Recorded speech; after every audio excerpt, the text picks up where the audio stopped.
วัน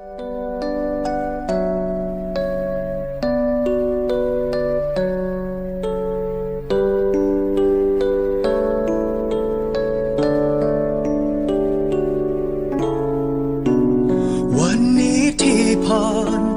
หน้าห้องเรียนมอปลายเก่ามันก็คิดทั้งเรื่องของเฮาขึ้นมา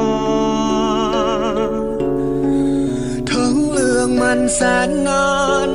ผ่านกาลเวลาแต่คิดขึ้นมาเมื่อได้แล้วใจยิ้มอยู่ที่ห้อง52เลี้ยวมองเข้าไปเห็นภาพเก่าภาพที่สองเฮาเคยนั่งเฮียนโต๊ะตั้งไม้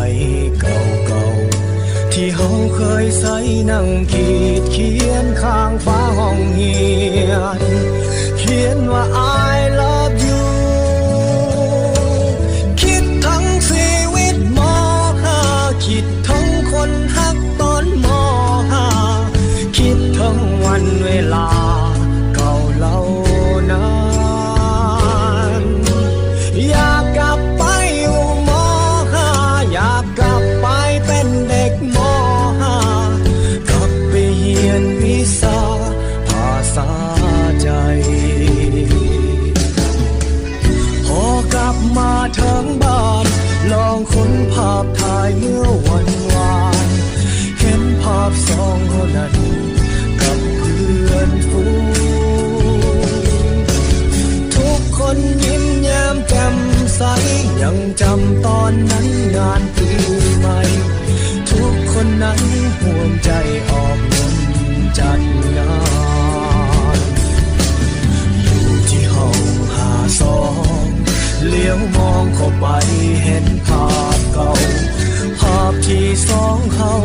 เคยนั่งเฮียนโต๊ะตั้งไม้เก่าๆที่เขาเคยใช้นั่งขีดเขียนข้างฝาห้องเฮียนเขียนว่า I love you คิดทั้งชีวิตมอ5คิดทั้งคนฮักตอนมอ5คิดทั้งวันเวลาเก่าเล่านาน